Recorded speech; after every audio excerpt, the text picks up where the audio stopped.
आज हम देखते हैं संविधान के भाग 2 नागरिकता से संबंधित है। तो संविधान के भाग 2 में जो नागरिकता की बात कही गई है, तो 5वें में जो ये 5 से 11 तक के आर्टिकल में उल्लेखित है। तो 5वें आर्टिकल में कहा गया है कि भारत के प्रारंभ में जो है नागरिकता जो है वो जब से संविधान लागू होता है उस समय जितने भी व्यक्ति भारत में रहे होंगे या उसके 5 साल पहले से भी, तो उन लोगों की नागरिकता जो है भारत की नागरिकता मिलेगी।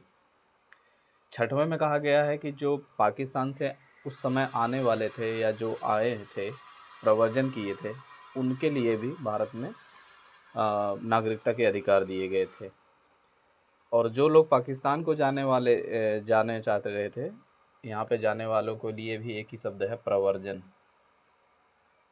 ठीक है, तो उनके लिए नागरिकता का अधिकार दिया गया था। और जो भारत से बाहर रह रहे हैं लेकिन उनके परिवार वगैरह सब भारत में ही रह रहे हैं और वो भी बाहर से रह के फिर वापस भारत आते हैं, तो उनके भी इसको इंडियन डायस्पोरा कहते हैं।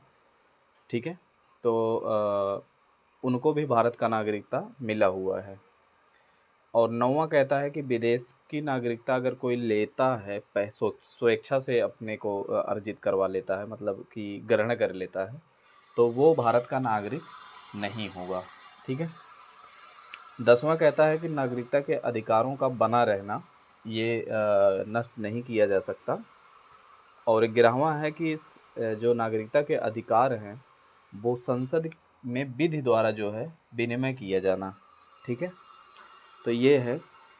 और इसमें कुछ इम्पोर्टेंट चीज़ें हैं वो मैं आपको बता रहा हूँ आगे। ये तो हो गया आर्टिकल की बात, किस आर्टिकल में क्या कहा गया है। इसके बाद भी और सारे कई चीज़ें हैं। पहली बात, नागरिकता है क्या।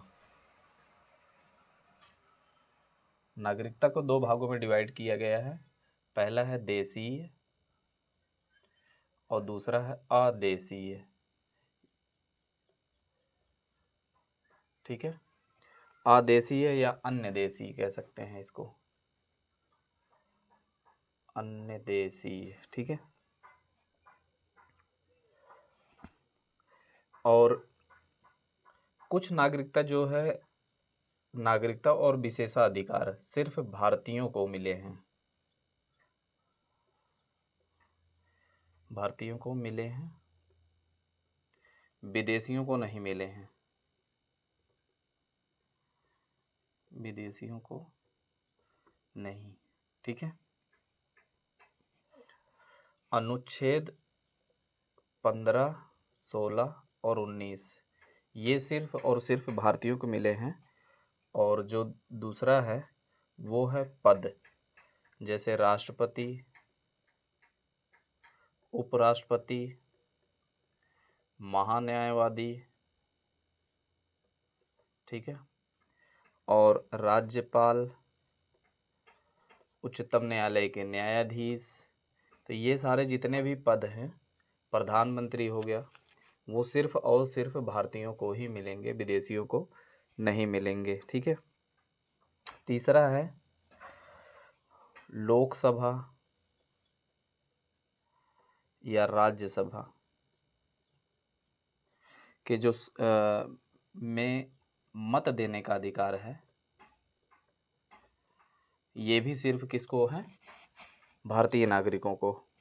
ठीक है, और अन्य व्यक्तियों को अनुच्छेद 22 के अधीन जो है, और एक और है अनुच्छेद 22, इसके जो अंतर्गत गिरफ्तारी का अधिकार है,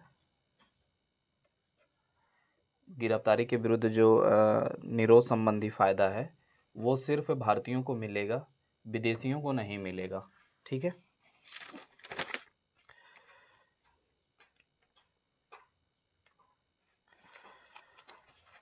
अब एक और विशेष चीज़ है इसमें कि जैसे अमेरिका वगैरह में भारतीय जो संविधान है, इसका जो नेचर है वो एकिक और परिसंघीय।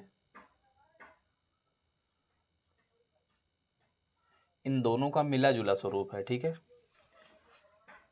बाकी और परिसंघीय जितने भी संविधान बने हैं, जैसे अमेरिका हो गया, इंग्लैंड हो गया, और इन सब के जो संविधान बने हैं उनमें परिसंघीय व्यवस्था की गई है, सिर्फ परिसंघीय, यानी कि उसका राज्य अगर कोई अलग रहना चाहता है तो वो रह सकता है, लेकिन भारत के राज्य अलग नहीं हो सकते। एक बार जो शामिल हो गया वो हमेशा के लिए शामिल हो गया जब तक संविधान रहेगा, ठीक है।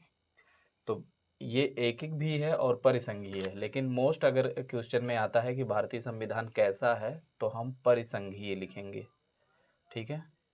ये कई सारे बुक में दिया है। आप डी बसु के जो संविधान है उसमें भी संघीय और परिसंघीय और एकिक संविधान के मिला जुला स्वरूप ही बताया गया है, ठीक है। तो हमारा जो संविधान है वो परिसंघीय स्वरूप का है, तो इसलिए यहाँ पे और जो और सारे परिसंघीय संविधान हैं उनमें दोहरी नागरिकता है। दोहरी नागरिकता एक में देता है स्टेट, सॉरी राज्य, और एक देता है केंद्र, ठीक है। लेकिन अपने भारत में एकल नागरिकता है। एकल नागरिकता, सिर्फ एक ही नागरिकता है, यहाँ पे दोहरी नागरिकता नहीं दी गई है, ठीक है। तो पहला इंपॉर्टेंट चीज़ हो गया एकल नागरिकता है। और एक और इम्पोर्टेंट चीज़ है भारतीय नागरिकता अधिनियम 1900, भारतीय नागरिकता अधिनियम 1955।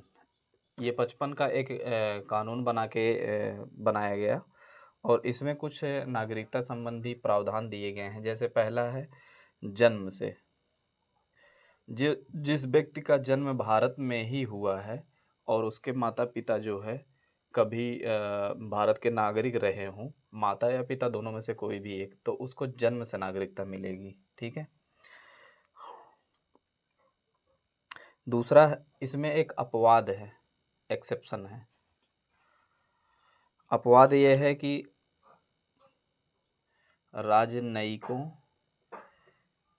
के बच्चे, और दूसरा जो है विदेशियों के बच्चे, यानी कि कोई विदेशी आया और उनका बच्चा यहीं पे हो गया, पैदा हुआ, तो उसको नागरिकता नहीं मिलेगी, ठीक है। तो ये दो अपवाद हैं इसके। दूसरा है वंश परंपरा।